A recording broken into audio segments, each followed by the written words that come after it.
Ah, there you are. I was wondering what was taking you so long, silly Billy. Well, thank you for coming out on this date with me. Wait, are you wearing that cologne that I like? Oh, yeah. Is that Llama Man number 75? Oh, you know me so well.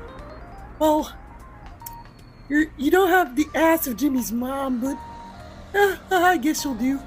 Now, I suggest we get going because this restaurant that we're supposed to be going to has the best croissants in this side of Retroville.